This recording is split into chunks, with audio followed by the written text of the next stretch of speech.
MTV news Kannada ವಾಹಿನಿಗೆ ಸ್ವಾಗತ. ಬೆಳಗಾವಿ ಜಿಲ್ಲೆ ಹುಕ್ಕೇರಿ ತಾಲೂಕಿನ ಸುಕ್ಷೇತ್ರ ದಾಸೋಹ ಕ್ಷೇತ್ರ ಅಂತ ಪ್ರಸಿದ್ಧಿ ಪಡೆದಿರುವ ಪರಕನಹಟ್ಟಿ ಗ್ರಾಮದಲ್ಲಿ 16/2/2026 ಸೋಮವಾರ ಭಕ್ತಿ ಭಾವದಿಂದ ಶ್ರೀ ಸಿದ್ದಾರೂಢರ ಜಾತ್ರಾ ಮಹೋತ್ಸವದ ಅಂಗವಾಗಿ ರಥೋತ್ಸವ ಅತಿ ವಿಜೃಂಭಣೆಯಿಂದ ಜರುಗಿದೆ. ಮುಂಚಾನೆ ನಡೆದ ಪ್ರವಚನ ಕಾರ್ಯಕ್ರಮದಲ್ಲಿ ಆತ್ಮಾನಂದ ಮಹಾಸ್ವಾಮಿಗಳು ಹಾಗೂ ಶ್ರೀ ಅದೃಶ್ಯ ಶಿವಾಚಾರ್ಯ ಅವರು ಭಕ್ತರಿಗೆ ಧಾರ್ಮಿಕ ಸಂದೇಶ ಕೊಟ್ಟಿದ್ದಾರೆ.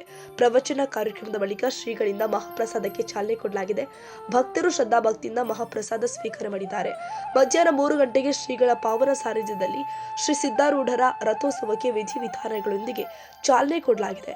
ಗ್ರಾಮದ ಸಮಸ್ತ ಜನ ಹಾಗೂ ಸುತ್ತಮುತ್ತಲಿನ ಊರುಗಳಿಂದ ಆಗಮಿಸಿದ ಸಾವಿರಾರು ಭಕ್ತರು ಭಕ್ತಿ ಭಾವದಿಂದ ರಥವನ್ನ ಎಳೆಯೋದ್ರ ಮೂಲಕ ರಥೋತ್ಸವವನ್ನು ಯಶಸ್ವಿಗೊಳಿಸಿದ್ದಾರೆ. ಡೊಳ್ಳು ತಾಳಗಳ ನಾದ, ಜಯಘೋಷಗಳ ನಡುವೆ ರಥೋತ್ಸವ ಭಕ್ತಿ ರಸದ ವಾತಾವರಣ ಸೃಷ್ಟಿ ಮಾಡಿದೆ. ಪರಕನಹಟ್ಟಿ ಗ್ರಾಮದ ಭಕ್ತರು ಸಾಗರದಿಂದ ಕಂಗೊಳಿಸಿದೆ.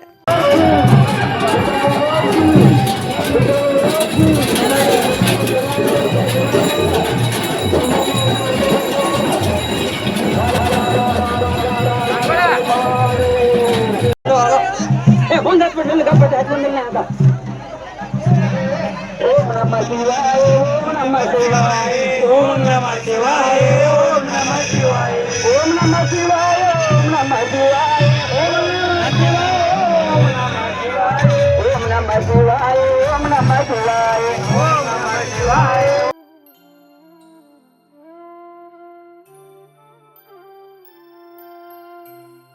ತಾಜಾ ಸುದ್ದಿಗಾಗಿ ಎಂಟಿವಿ ನ್ಯೂಸ್ 24x7ಗೆ ಸಬ್ಸ್ಕ್ರೈಬ್ ಮಾಡಿ ಮತ್ತು ಬೆಲ್ ಐಕಾನ್ ಅನ್ನು ಒತ್ತಿ. ತಪ್ಪದೇ ಲಿಂಕ್ ಶೇರ್ ಮಾಡಿ.